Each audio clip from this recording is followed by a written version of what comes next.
الحمد لله وحده والصلاة والسلام على من لا نبي بعده ونشهد أن لا إله إلا الله وحده لا شريك له إلها واحدا أحدا صمدا لم يتخذ صاحبة ولا ولدا ولم يكن له كفوا أحد ونشهد أن سيدنا وشفيعنا وحبيبنا وسندنا ومولانا محمد عبده ورسوله صلوات الله وسلامه على سيد الأولين والآخرين إمام الأنبياء والمرسلين قائد الغر المحجلين سيدنا محمد وعلى آله وأصحابه وأزواجه أجمعين وبارك وسلم تسليما كثيرا كثيرا كثيرا. أما بعد فأعوذ بالله من الشيطان الرجيم. بسم الله الرحمن الرحيم. قل الحمد لله وسلام على عباده الذين اصطفى.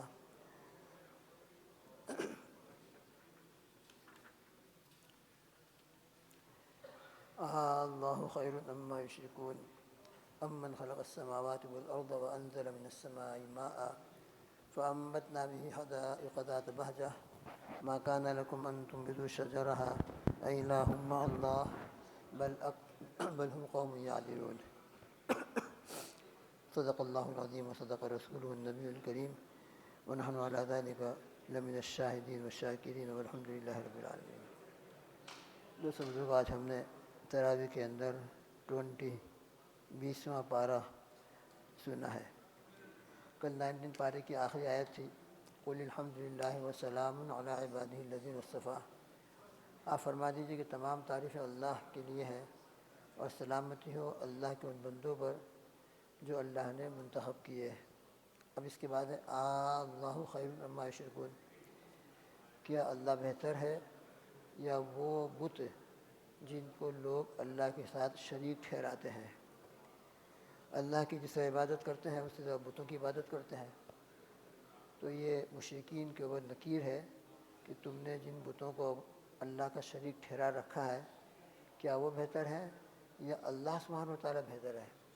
اب اس کے بعد پورا پیج پہلا جو ہے 20ویں پارے کا، اس میں توحید کے دلائل اللہ نے بیان فرمائے ہیں اور جگہ جگہ مشرکین کو خطاب کیا ہے کہ تم کو کتنی کتنی نعمتیں اللہ رب العزت نے عطا فرمائی، پھر بھی تمہاری سمجھ میں نہیں آتا اور پھر بھی تم اللہ کے ساتھ اپنے بتوں کو معبودان باطلوں کو شریک کرتے ہو. چنانچہ دیکھیے فرماتے اللہ سبحانہ وتعالیٰ امن خلق السماوات والارض. کیا وہ ذات جس نے آسمانوں کو اور زمین کو پیدا فرمایا. آسمان اور زمین کا پیدا کرنے والا اللہ ہی ہے اور اس بات کا اقرار خود مشرکین بھی کرتے تھے. چنانچہ کل ہم انشاءاللہ 21 پارہ سنیں گے. اس کے اندر آیت شریف آتی ہے وَلَئِن سَأَلْتَهُم مَّنْ خَلَقَ السَّمَاوَاتِ وَالْأَرْضَ. اگر آپ ان سے پوچھیں یہ مشرکین سے کہ آسمانوں اور زمین کو کس نے پیدا کیا، تو اس کے بعد آتا ہے لَيَقُولُنَّ اللَّهُ. وہ یوں کہیں گے کہ اللہ ہی نے پیدا کیا. تو خدا کی بندو، جب تم آسمان اور زمین کا پیدا کرنے والا اللہ کو سمجھتے ہو تو پھر اللہ کے ساتھ دوسروں کو شریک کیوں کرتے ہو؟ پھر آگے اللہ فرماتے ہیں وَأَنزَلَ لَكُم مِّنَ السَّمَاءِ مَاءً. آسمانوں اور زمین کو پیدا فرمایا، پھر آسمان سے پانی برسایا. فَأَنبَتْنَا بِهِ حَدَائِقَ ذَاتَ بَهْجَةٍ. آسمان سے بارش برستی ہے، ریننگ ہوتی ہے. اس کی برکت سے کیا ہوتا ہے دنیا کے اندر؟ اللہ تعالیٰ زمینوں کے اندر باغات پیدا فرماتے ہیں، پھل فروٹ پیدا ہوتا ہے، بارونق باغ. آپ مینگو کے باغ میں چلے جاؤ، ایپل کے باغ میں چلے جاؤ، گارڈن میں چلے جاؤ، کتنا خوشنما منظر ہوتا ہے. تو بتا یہ درخت اور ان درختوں کے اوپر یہ پھل و فروٹ کس نے بنایا؟ ما کان لکم ان تنبتوا شجرہا. تمہاری طاقت تو تھی نہیں کہ تم خالی درخت اگا دیتے. درخت اب پھل کا لگانا اور فروٹ کا آنا وہ تو نمبر 2 کے اوپر ہے. تمہارے اندر تو کسی کے اندر یہ طاقت نہیں ہے کہ وہ زمین میں سے درختوں کو نکالے.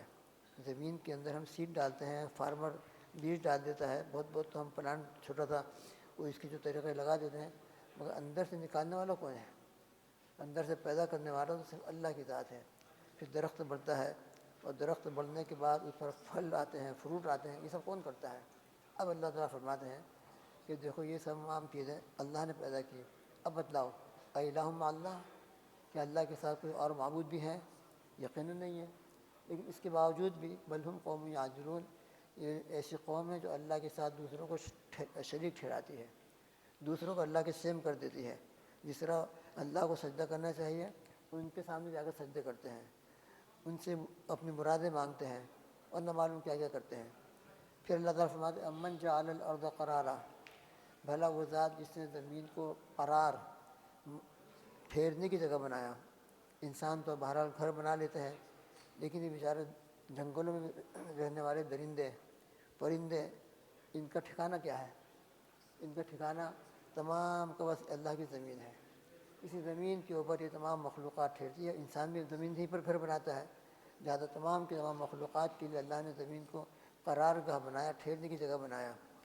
اور پھر وجعل خلالها انہارا، اور زمینوں کے درمیان میں اللہ تعالیٰ نے نہریں پیدا کی، کنال پیدا کی، ندیاں پیدا کی، اور ندیوں کے ذریعے سے انسانوں کو پانی ملتا ہے، اپنے کھیتوں کو سیراب کرتے ہیں۔ وجعل لها رواسیا، اور اللہ نے زمین پیدا کرنے کے بعد اس کے اندر جو جنبش تھی، حرکت تھی، اس حرکت کو ختم کرنے کے لیے اللہ نے پہاڑوں کو رکھ دیا۔ ہمارا کوئی لوز ہوتا ہے تو ہم اسکرو لگا دیتے ہیں، اسکرو لگانے کی وجہ سے کیا ہو جاتا ہے؟ وہ فٹ ہو جاتا ہے۔ تو اسی طرح زمین بھی حرکت میں تھی، اللہ نے پہاڑوں کو بطور اسکرو کے لگا دیا، اس کی وجہ سے زمین بالکل ساکن ہو گئی۔ اب زمین کے اندر حرکت نہیں ہے۔ کبھی اللہ تعالیٰ اپنی قدرت کو ظاہر کر دیتے ہیں، ارتھکویک ہو جاتا ہے، زلزلہ آ جاتا ہے، ورنہ اللہ پاک نے اس زمین کی حرکت کو ختم کرنے کے لیے پہاڑ پیدا کیے۔ وجعل بین البحرین حاجزا، اور دو سمندروں کے درمیان میں ایک اللہ نے آڑ بنا دی۔ دنیا میں ایسے دو سمندر ہیں کئی جگہ پر کہ ایک طرف کھارا پانی ہے، ایک طرف میٹھا پانی ہے۔ حالانکہ پانی ملتا ہے تو فوراً مل جائے گا، لیکن ایک طرف کھارا چل رہا ہے، ایک طرف میٹھا چل رہا ہے۔ میں راندیر کے اندر بھی جو تاپتی ندی ہے، وہاں سے ڈومس بالکل قریب ہے۔ ڈومس وہاں سمندر ہے، اوشن، جب وہاں بھرتی آتی ہے تو اس بھرتی کا پانی تاپتی ندی کے ذریعے سے راندیر آگے کٹھور کھولور تک چلے جاتا ہے، کبھی کبھی جب زیادہ آتا ہے۔ لیکن اللہ کی قدرت، وہ کھارا پانی جب آتا ہے تو کھارا پانی اوپر رہتا ہے، جب بھرتی اتر جاتی ہے تو نیچے جو میٹھا پانی ہو ایسا کا ایسے برقرار رہتا ہے، وہ خراب نہیں ہو جاتا۔ جیسے پہلے میٹھا تھا، بعد کے اندر بھی ایسے ہی رہتا ہے۔ حالانکہ کھارا پانی اوپر آیا اور بھرتی آئی، اور جب اتر گئی بھرتی تو وہاں جیسا پانی تھا وہ، تو ان دو پانی کے درمیان میں رکاوٹ کون پیدا کرتا ہے؟ ان دونوں پانی کو مکس ہونے سے کون بچاتا ہے؟ اللہ کی ذات ہے۔ تو فرماتے ہیں دیکھو اللہ تو یہ ہے۔ پھر اس کے باوجود بھی الہ مع اللہ، کہ اللہ کے ساتھ اور بھی کوئی معبود ہے، بل اکثرهم لا یعلمون، لیکن پھر بھی لوگ اکثر جانتے نہیں ہیں۔ بہرحال اللہ پاک نے اپنی قدرت کو بیان کیا ہے اور توحید کو سمجھانے کی کوشش کی ہے۔ اللہ تعالیٰ اپنا فضل پر فرمائے کہ ہم کو یہ توحید اچھی طرح سمجھ میں آ جائے۔ امن یجیب المضطر اذا دعاہ ویکشف السوء، بھلا وہ کون ہے کہ جو مضطر، پریشان حال، جس کے سارے سہارے ٹوٹ چکے ہوں اور کوئی سہارا باقی نہ رہا ہو دنیا میں، لیکن ایمان والے کا سہارا اللہ کی ذات ہوتی ہے۔ ایمان والا اس لیے کبھی بھی نا امید نہیں ہوتا، اس لیے فرمایا انہ لا یئس من روح اللہ الا القوم الکافرون، اللہ کی رحمت سے تو کافر ہی نا امید ہو سکتا ہے، اس لیے کہ اس کو اللہ کی ذات عالی کے اوپر ایمان ہی نہیں ہے۔ لیکن ایمان والے کا اللہ کی ذات عالی کے ساتھ تعلق ہے، لہذا وہ کبھی نا امید نہیں ہوتا، اللہ سے دعائیں کرتا ہے، اور پھر اللہ تعالیٰ اس کی دعا کو قبول فرماتے ہیں۔ ویکشف السوء، اور اس کی تکلیف کو دور فرماتے ہیں۔ تو یہ کون ذات ہے؟ کیا تمہارے معبودان باطلہ کے اندر یہ قوت ہے؟ کسی کے اندر بھی نہیں ہے۔ وَيَجْعَلُكُمْ خُلَفَاءَ الْأَرْضِ، اور اللہ ہی نے تم کو زمین میں جانشین بنایا، اپنا خلیفہ بنایا۔ اَإِلَٰهٌ مَّعَ اللَّهِ، کہ اللہ کے ساتھ اور بھی کوئی معبود ہے؟ قَلِيلًا مَّا تَذَكُّرُونَ، لیکن لوگ بہت کم نصیحت حاصل کرتے ہیں۔ أَمَّن يَهْدِيكُمْ فِي ظُلُمَاتِ الْبَرِّ وَالْبَحْرِ وَمَن يُرْسِلُ الرِّيَاحَ، کیا وہ ذات جو تمہیں راستہ دکھاتا ہے خشکی اور سمندر کی تاریکی راتوں میں؟ سمندر بالکل تاریک رات چل رہا ہے، اس کے اندر بھی ماشاءاللہ کشتیاں اور اسٹیمر چلتی رہتی ہیں راستے پر، جنگلوں کے اندر قافلے چلتے رہتے ہیں۔ یہ کون تم کو راستہ دکھا رہا ہے؟ یہ سمجھ تم کو کس نے عطا فرمائی ہے؟ وَمَن يُرْسِلُ الرِّيَاحَ بُشْرًا بَيْنَ يَدَيْ رَحْمَتِهِ، اور کون ہے وہ ذات جو ہواؤں کو بھیجتا ہے بشارت دینے کے لیے بعد اپنی رحمت کے نازل کرنے سے پہلے۔ ہم دیکھتے ہیں جب بارش ہونے والی ہوتی ہے تو بارش ہونے سے پہلے پہلے ٹھنڈی ہوائیں چلتی ہیں، ان ٹھنڈی ہواؤں سے انسان سمجھ جاتا ہے کہ اب انشاءاللہ بارش ہوگی۔ تو یہ کون کرتا ہے؟ الہ مع اللہ، کیا پھر بھی تم کو سمجھ نہیں آتا اور اللہ کے ساتھ کسی اور کو معبود ٹھہراتے ہو؟ تعالی اللہ عما یشرکون، اللہ تعالیٰ ان تمام چیزوں سے، ان تمام بتوں سے، معبودانہ باطلہ سے جن کو یہ لوگ شریک کرتے ہیں، اللہ بلند بالا ہے۔ امن یبدأ الخلق، کیا وہ ذات جس نے مخلوق کو پہلی مرتبہ پیدا کیا، ثم یعیدہ، پھر دوبارہ اس کو پیدا کرے گا، ومن یرزقکم من السماء والارض، اور وہ کون ذات ہے جو تم کو آسمانوں سے اور زمین سے رزق دیتا ہے۔ آسمانوں سے بارش برستی ہے، زمین سے پھل پیدا ہوتا ہے، تو بارش اور زمین دونوں مل کر انسانوں کی رزق کا ذریعہ بنتے ہیں۔ الہ مع اللہ، کیا اللہ کے ساتھ اور بھی کوئی معبود ہے؟ ظاہر بات ہے کوئی نہیں ہے۔ قل ہاتوا برہانکم، اگر تمہارے پاس کوئی دلیل ہو اللہ کے علاوہ کسی اور کے معبود ہونے کی تو لاؤ پیش کرو۔ آپ فرما دیجئے کہ تم اپنی دلیل لاؤ پیش کرو اگر تم سچے ہو۔ ہمارا یہ پورا پیج جو ہے اللہ کی توحید کے بیان کرنے کے لیے ہے۔ ایمان والوں تو یقیناً ان تمام باتوں پر ایمان رکھتا ہے کہ یہ تمام صفات اور یہ تمام قدرت صرف اللہ کی ذات عالم ہے، لہذا ہمارا معبود برحق صرف ایک ہے، اللہ ذات، جو اس کا ان تمام کو پیدا کرنے والا ہے۔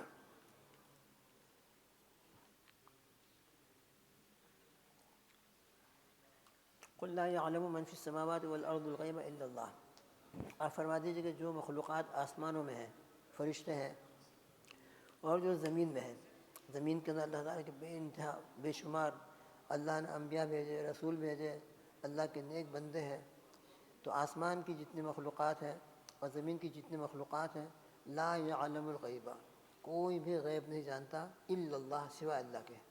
یہ بھی ہمارا بنیادی عقیدہ ہے کہ غیب کا علم صرف اللہ کو ہے، اور بھی قرآن پاک میں جگہ جگہ بیان کیا ہے، دوسری جگہ پر بیان کیا ہے، سورہ انعام کے اندر بڑی تفصیل سے بیان کیا ہے۔ لہذا غیب کا علم جو ہے صرف اللہ کو ہے۔ وما یشعرون ایان یبعثون، اور یہ لوگ جن کے لیے غیب کا دعویٰ کرتے ہیں کہ ان کو غیب کا علم ہے، ان کو تو یہ بھی معلوم نہیں کہ وہ قبروں سے کب اٹھائے جائیں گے۔ مر گئے ہیں اور انتقال ہو گیا ہے، قبروں کے اندر چلے گئے ہیں، اور قیامت کب قائم ہوگی اور اپنے قبروں سے کب اٹھیں گے ان کو تو یہ بھی معلوم نہیں۔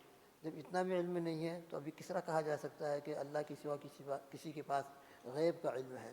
لہذا غیب کا علم صرف اللہ سبحانہ و تعالیٰ ہی کے لیے ہے۔ عالم الغیب والشہادہ، صرف اللہ کی ذات عالی ہے۔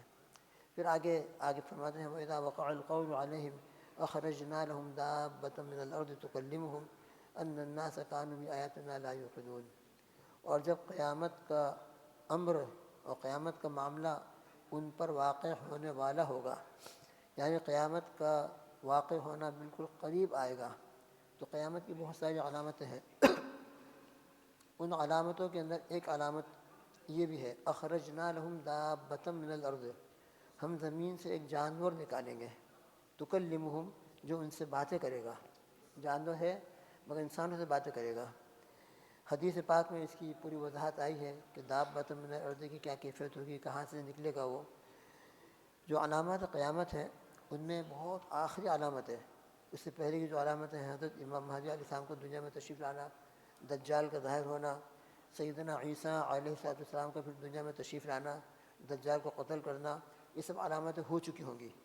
ان تمام علامتوں کے بعد بالکل آخری جو علامتیں ہیں، ایک علامت یہ ہے کہ آفتاب جو ہے روزانہ ہم دیکھتے ہیں کہ مشرق سے نکلتا ہے اور مغرب میں غروب ہوتا ہے، لیکن قیامت کی بڑی علامتوں میں سے ایک علامت یہ ہے کہ ایک دن ایسا ہوگا روزانہ جو آفتاب جو ہے ہم سمجھتے ہیں کہ غروب ہو گیا، ہماری نظر سے غروب ہو جاتا ہے، مگر یہ اللہ کی بارگاہ عالی میں حاضر ہوتا ہے اور سجدہ کرتا ہے، اور سجدہ کرنے کے بعد اللہ سبحانہ و تعالیٰ سے طلوع ہونے کی اجازت طلب کرتا ہے۔ چنانچہ جب اس کو طلوع ہونے کی اجازت دی جاتی ہے تو وہ مشرق سے طلوع ہوتا ہے اور پورے دن کے اندر اپنا سفر پورا کرتے کرتے مغرب میں جا کر غروب ہوتا ہے۔ یہ روزانہ کی اس کی روٹین ہے، مگر ایک دن ایسا آئے گا کہ آفتاب غروب ہو چکا ہوگا اور وہ اللہ سبحانہ و تعالیٰ سے طلوع ہونے کی اجازت طلب کرے گا، مگر اس کو طلوع ہونے کی اجازت نہیں دی جائے گی کہ آج تم اسٹاپ، آج تم کو اجازت نہیں، حتیٰ کہ وہ رات اتنی لمبی ہوگی لوگ پریشان ہو جائیں گے، کیا بات آج رات ہی پوری نہیں ہو رہی ہے، آج رات ہی پوری، حتیٰ کہ درندے جنگل کے وہ پریشان ہو جائیں گے، چھوٹے بچے پریشان ہو جائیں گے کہ آج رات ختم ہی نہیں ہو رہی ہے۔ پھر ایک وقت کے بعد اللہ تعالیٰ اس کو اجازت دیں گے طلوع ہونے کی، مگر اب جب وہ طلوع ہوگا تو بجائے مشرق سے مغرب سے طلوع ہوگا، جہاں سے غروب ہوا تھا وہاں، یہ بالکل روزانہ کی روٹین کے خلاف ہوگا۔ روزانہ کی روٹین ہے مشرق سے طلوع ہوتا ہے، مغرب میں غروب ہوتا ہے، مگر آخری قیامت کی علامتوں میں سے ایک علامت یہ ہے کہ مغرب سے طلوع ہوگا اور پھر بیچ میں آئے گا، اور بیچ میں آنے کے بعد پھر دوبارہ اسی جگہ جا کے غروب ہو جائے گا۔ یہ علامت قیامت کے بہت قریب قریبی علامت ہے۔ اور یہ جو ہے اخرجنا لہم دابۃ من الارض، یہ بھی بالکل قیامت کے قریب کی علامت ہے۔ اب یہ دو علامتیں ہیں، حدیث میں آتا ہے کہ یہ دونوں علامت ظاہر ہوں گی۔ اس میں کون پہلے کون بعد میں بالکل تعین تو نہیں ہو سکتا ہے، متعین فکس تو نہیں کر سکتے ہیں، لیکن بہرحال یہ بالکل قیامت کی آخری علامتوں میں سے یہ دو علامتیں ہیں۔ ایک تو آفتاب کا غروب مغرب سے طلوع ہونا، اور یہ دابۃ من الارض کا زمین سے نکلنا۔ اس کی کیا کیفیت ہے؟ حدیث میں آتا ہے یہ جو کوہ صفا ہے، ان الصفا والمروۃ من شعائر اللہ، عمرہ کرنے کے لیے ہم جاتے ہیں، حج کے لیے جاتے ہیں تو صفا مروہ کی صحیح ہوتی ہے۔ صفا جو پہاڑ ہے اس میں زلزلہ ارتھ کویک ہوگا، پھٹ پڑے گا وہ، اور پھٹنے کے بعد اندر سے ایک جانور نکلے گا جس کو دابۃ من الارض کہا ہے۔ اور یہ جانور جو ہے یہ بس اللہ کی قدرت سے پیدا ہوگا۔ دنیا میں انسانوں کے اور جانوروں کی پیدائش کا جو طریقہ ہے، ماں کے ذریعے سے پیدا ہوتے ہیں اور ان کی پرورش ہوتی ہے، بڑے ہوتے ہیں، اس کی یہ کیفیت نہیں ہوگی، بلکہ مکمل جانور پیدا ہوگا اور عجیب غریب خلقت اس کی ہوگی۔ وہاں سے نکلے گا اور آ کر مقام ابراہیم اور حجر اسود تک پہنچے گا۔ لوگ اس کو دیکھیں گے، بھاگیں گے، البتہ ایک جماعت وہاں ٹھہری رہے گی۔ جب یہ وہاں پہنچے گا تو پہنچنے کے بعد اس کے ہاتھ میں کیا چیز ہوگی واللہ علم، بہرا کوئی چیز ہوگی۔ بعض روایت میں آتا ہے کہ اس کے ہاتھ میں حضرت موسیٰ علیہ السلام کا عصا ہوگا، اور بائیں ہاتھ کے اندر حضرت سلیمان علیہ السلام کا انگوٹھی ہوگی، واللہ علم۔ بہت تفصیل اس کی نہیں ہے، لیکن بعض روایتوں میں ملتا ہے۔ وہ کیا کرے گا جانے کے بعد؟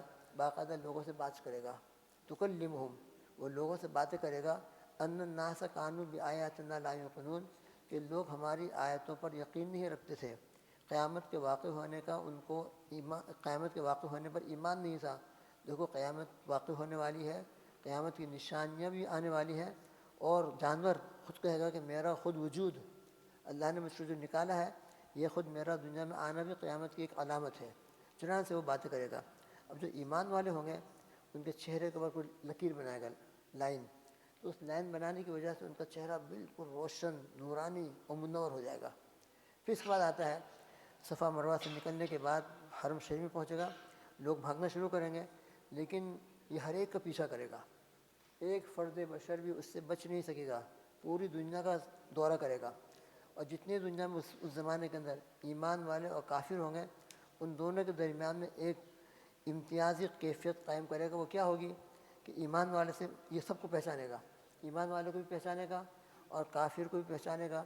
ایمان والے کے چہرے کے اوپر، پیشانے کے اوپر کچھ نشانی کرے گا، اس کی وجہ سے ان کا چہرہ بالکل روشن، منور اور نورانی ہو جائے گا، اور کافر کے چہرے کے اوپر یا پیشانے کے اوپر کچھ داغ بنائے گا تو اس کے نتیجے میں اس کا چہرہ دنیا ہی کے اندر بالکل سیاہ بلک ہو جائے گا۔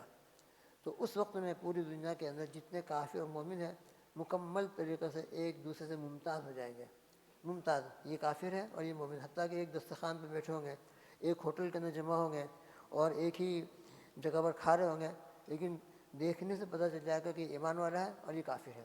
یہ دابۃ من الارض، یہ بھی قیامت کی علامتوں میں سے اور قیامت کی نشانیوں میں سے ایک بہت مشہور نشانی ہے۔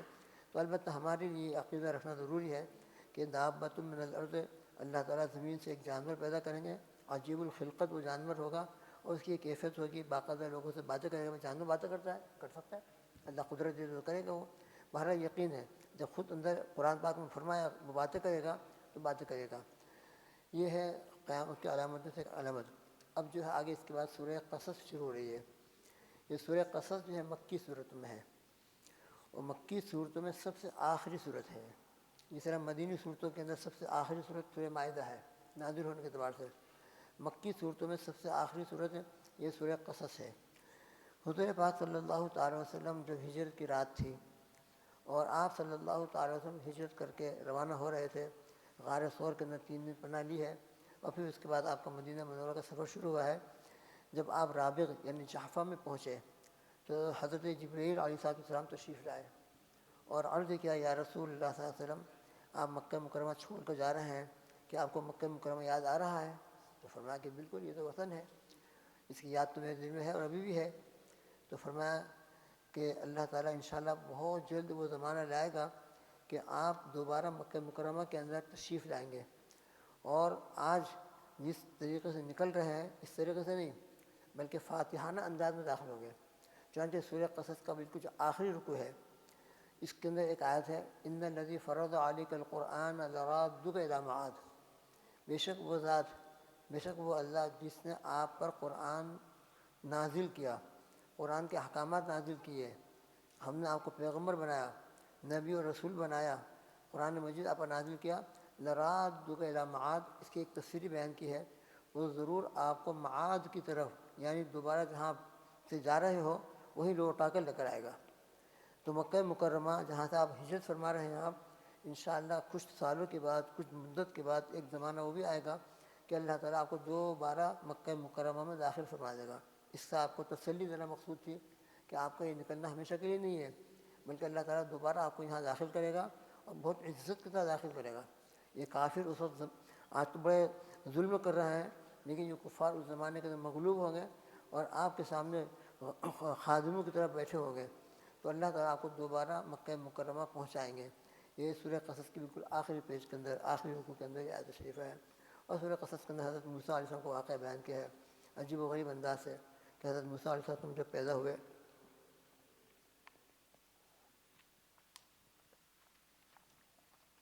وَأَوْحَيْنَا إِلَىٰ أُمِّ مُوسَىٰ أَنْ أَرْضِعِيهِ، جب پیدا ہوئے تو حضرت موسیٰ علیہ السلام کی والدہ کو اللہ پاک نے الہام فرمایا کہ تو کو پیدا ہونے کے بعد، چونکہ فرعون اور اس کے آرمی جو ہے بنی اسرائیل کے لڑکوں کی تلاش میں رہتی ہے کہ جہاں بھی کوئی لڑکا پیدا ہو تو اس کو جا کر وہ قتل کر دیتے ہیں، تو تم اپنے پاس رکھنا اس کو اور دودھ پلاتے رہنا۔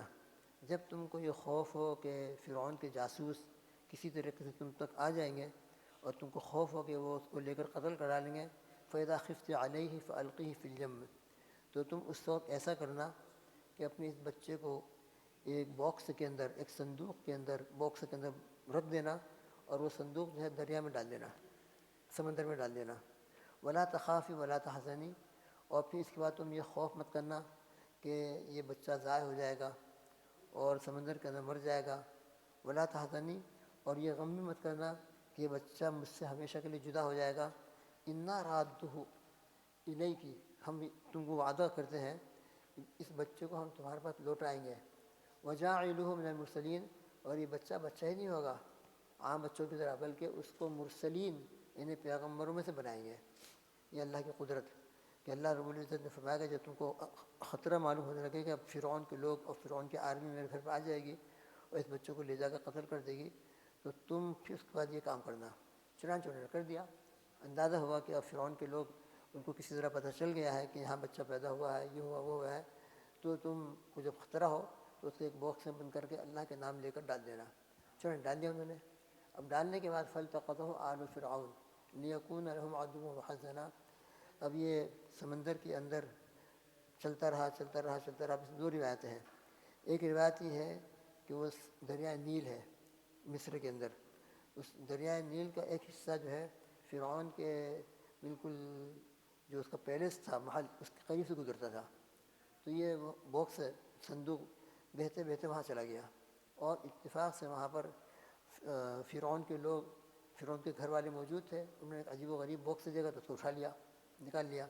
ایک روایت تو یہ ہے، اور دوسری روایت یہ ہے کہ فرعون کی جو آرمی تھی یا فرعون کے جو جاسوس وغیرہ کے لوگ تھے وہ گھومتے رہتے تھے، تو گھومتے گھومتے انہوں نے کہیں سمندر کے اندر یہ صندوق جاتا ہوا دیکھ لیا، تو اس کو اٹھا لیا۔ اب اٹھا کر لے کر آئے بادشاہ کے محل میں، لا کر کھولا، تو لا کر کھولنے کے بعد دیکھا کہ اندر تو بچہ ہے، لڑکا ہے۔ اللہ سبحانہ و تعالیٰ نے حضرت موسیٰ علیہ السلام کو اتنا نورانی چہرہ بنایا تھا کہ دیکھتے ہی حضرت آسیہ جو فرعون کی بیوی ہے، ان کے دل میں بے انتہا محبت پیدا ہو گئی، بے انتہا قدرتی طور پر۔ تو خیر اٹھا کر لے آئے۔ اب اٹھا کر جب لے کر آئے، لِيَكُونَ لَهُمْ عَدُوًّا وَحَزَنًا، تاکہ یہ بچہ ان کے لیے دشمن اور غم کا سبب بن جائے۔ ایک بچے کی تلاش کے اندر انہوں نے ہزاروں بچوں کو قتل کیا تھا، مگر اللہ کی قدرت دیکھیے کہ اللہ جس کو پالنا چاہے، جس کی حفاظت کرنا چاہے، خود فرعون کے گھر میں لا کر حفاظت کر رہا ہے، فرعون کے گھر میں۔ ان فرعون وحامان وجنودہم کانوا خاطئین، یقیناً فرعون اور حامان اور ان کا پورا لشکر غلطی پر تھے، خود لے کر آئے اور خود محل میں لا کر کھولا. اب لا کر کھولنے کے بعد وقالت امرأۃ فرعون قرۃ عین لی ولک، فرعون کی جو بیوی حضرت آسیہ، انہوں نے فرمایا کہ یہ تو بہت پیارا بچہ معلوم ہوتا ہے. قرۃ عین لی ولک، میری اور تمہاری آنکھوں کا ٹھنڈک ہے. لا تقتلوہ، اس کو تم قتل مت کرو. ہزاروں تو قتل کر چکے، ایک کو چھوڑ دو تو کیا ہو جائے گا. عسیٰ ان ینفعنا، ہو سکتا ہے کہ ہم کو نفع پہنچائے. او نتخذہ ولدا، یا ہم اس کو اپنا بیٹا ہی بنا لیں. وہم لا یشعرون، حالانکہ انجام کیا ہونے والا ہے ان کو معلوم نہیں تھا. اب دیکھیں یہاں پر اللہ کی قدرت. اللہ کی قدرت سے اللہ نے صندوق کو فرعون کے گھر پہنچایا. اور فرعون کے گھر اور محل میں پہنچنے کے بعد جب کھولا گیا تو پورے شہر کے اندر چرچا ہونے لگا کہ عجیب و غریب ایک بچہ فرعون کے یہاں پہنچا ہے اور صندوق کے اندر بند تھا. یہ خبر جو ہے حضرت موسیٰ علیہ السلام کی والدہ کو بھی پہنچی، ان کو بھی خبر ملی. حضرت موسیٰ علیہ السلام کی والدہ بہت بے قرار تھی، بہت بے قرار تھی. اس لیے آگے فرماتے ہیں وہ اصبح فؤاد ام موسیٰ فارغا، موسیٰ علیہ السلام کی ماں کا دل بے قرار ہو گیا تھا. ان کادت لتبدی بھی، اتنی بے قرار. آپ جانتے ہیں ماں کو بچی سے کیا تعلق ہوتا ہے، اور اپنے ہاتھ سے سمندر میں ڈالا ہے. اگرچہ اللہ کا وعدہ تھا انا رادوہ الیک وجاعلوہ، لیکن پھر بھی ایک انسانی کمزوری ہوتی ہے. تو قریب تھا کہ وہ اپنی بے قراری کو ظاہر کر دیتی، اور قریب تھا کہ وہ انہیں کہہ دیتی کہ میں نے بچہ ڈالا ہے اور میں نے سمندر کے اندر اس کو ڈالا ہے. لیکن اللہ نے ان کے دل کو مضبوط کر لیا، اس کو بالکل سیکرٹ رکھا، ظاہر ہونے نہیں دیا. لولا ان ربطنا علی قلبہا ان کادت لتبدی بہ، قریب تھی کہ وہ اپنی بے قراری کو ظاہر کر دیتی. لولا ان ربطنا، اگر ہم ان کے دل کو صبر سے مضبوط نہ کرتے، ان کے دل کے اندر یہ کیفیت پیدا نہ کرتے، تو ہو سکتا ہے کہ وہ ظاہر کر دیتی. تو خیر شہر کے اندر ابھی یہ چرچا ہونا شروع ہوئی. حضرت موسیٰ علیہ السلام کی والدہ کو بھی خبر ملی. حضرت موسیٰ علیہ السلام کی والدہ نے ان کی بیٹی کو، جو حضرت موسیٰ کی بہن ہے، ان کو بھیجا کہ تم جاؤ فرعون کے محل کے پاس جاؤ اور دور دور رہنا، قریب مت جانا. وقالت لاختہ قصی، ان کی بہن سے کہا کہ تم جاؤ ان کا پیچھا کرو. فبصرت بہ عن جنب وہم لا یشعرون، اور دور دور سے دیکھنا، ڈائریکٹ چلے مت جانا، بلکہ وہاں جا کر حالات کا جائزہ لینا، وہاں کیا باتیں ہو رہی ہیں، کیا کیفیت چل رہی ہے، اس کو دیکھتے رہنا. چنانچہ پہنچ گئی وہ. اب پہنچنے کے بعد وہاں یہ چرچا ہو رہا تھا کہ حضرت موسیٰ علیہ السلام کو دودھ پلایا جائے. بچہ دودھ پیتا ہے، لیکن وہ کسی کا دودھ پینے کے لیے تیار ہی نہیں ہوا، تیار ہی نہیں ہوئے. اس کو پکڑا، اس کو پکڑا، اس کو لیا، اس کو لیا، اس کو لیا. یہ ہوتے ہوتے ہوتے ہوتے باہر نکلی بات. تو حضرت موسیٰ علیہ السلام کی بہن، وہ بھی قریب میں تھی، انہوں نے موقع پا کر کہا کہ کیا بات ہے، کیا بات ہے. کہا کہ ایسے معاملہ پیش آیا ہے اور ہم کو کوئی ایسی عورت کی تلاش ہے کہ جو اس کو دودھ پلا دے. تو موسیٰ علیہ السلام کی بہن نے کہا کہ میں تم کو ایک ایڈریس دیتی ہوں، اگر تم وہاں پہنچو، ممکن ہے کہ تم ان کو لے آؤ تو شاید یہ بچہ ان کا دودھ پی لے. وحرمنا علیہ المراضع من قبل، اور ہم نے موسیٰ علیہ السلام پر دودھ پینے والی کو، پلانے والے کو حرام کر دیا تھا. کسی کا دودھ پینے کے لیے تیاری نہیں ہوتے تھے. فقالت هل ادلکم علی اہل بیت، حضرت موسیٰ کی علیہ السلام کی بہن نے کہا کیا میں تم کو ایسے شخص، ایسا پتہ بتلاؤں، ایسا گھر والوں کا نام دوں کہ جو گھر والے اس کی کفالت کریں. لکم وہم لہ ناصحون، تمہارے لیے، اور وہ بڑے خیر خواہ ہوں گے اس کے لیے. مجھ کو امید ہے کہ انشاءاللہ تمہاری پریشانی دور ہو جائے گی. چنانچہ وہ خوش ہو گئے اور تلاش کرنے کے نکلے. جو ایڈریس دیا تھا وہاں گئے، حضرت موسیٰ علیہ السلام کی والدہ سے ملے اور ان کو کہا کہ چلو چلو یہ کام ہے. کیا بتا کام ہے کہ ایک بچہ ہے، اس کو دودھ پلانے کی ضرورت پیش آ رہی ہے اور وہ کسی کا دودھ پی نہیں رہا ہے. ہم کو کسی نے آپ کا نام دیا ہے کہ ہو سکتا ہے کہ تمہارا دودھ پی لے. لہٰذا وہ بڑے خوشامد کر کے بڑے اعزاز کے ساتھ ان کو لے کر آئے. کیا اللہ کی شان، اللہ کی قدرت. ان کی والدہ کو کس طرح محل میں پہنچایا. اور وہاں جا کر جب بچہ ان کو دیا گیا گود میں اور انہوں نے دودھ پلانا شروع کیا تو فوراً پینا شروع کر دیا. اب تک تو کسی کا دودھ نہیں پی رہے تھے مگر فوراً پینا شروع کر دیا. اللہ فرماتے ہیں فرددناہ الی امہ، ہم نے حضرت موسیٰ علیہ السلام کو ان کی ماں تک واپس لوٹا دیا. کئی تقر عینہا، تاکہ ان کی آنکھیں ٹھنڈی ہوں. ولا تحزن ولتعلم ان وعد اللہ حق، اور تاکہ وہ یقین کر لیں کہ اللہ کا وعدہ بالکل برحق ہوتا ہے. اللہ کی کیا قدرت ہے، جس بچے کو قتل کرنا چاہتے تھے اس کو زندہ رکھا، اور زندہ ہی نہیں رکھا بلکہ فرعون کے گھر میں پہنچایا اور فرعون کے سامنے ماشاءاللہ اس کے دودھ پلانے کا انتظام کیا گیا اور شاہی محل کے اندر اور شاہی بچے کی طرح ان کی پرورش شروع ہوئی. یہ اللہ کی قدرت ہے. اللہ تعالیٰ جو چاہتے ہیں وہ کرتے ہیں. اس لیے دوستوں بزرگوں، اللہ کے وعدوں کے اوپر یقین کرنا اور اللہ کے اوپر ایمان لانا یہ ہمارے لیے بہت ضروری ہے۔ اللہ کی ذات عالی بہت عجیب و غریب ذات ہے، ان کے وعدے ان کی باتیں بالکل پکی اور سچی ہوتی ہیں۔ اللہ ہم سب کو ایمان کامل عطا فرمائے۔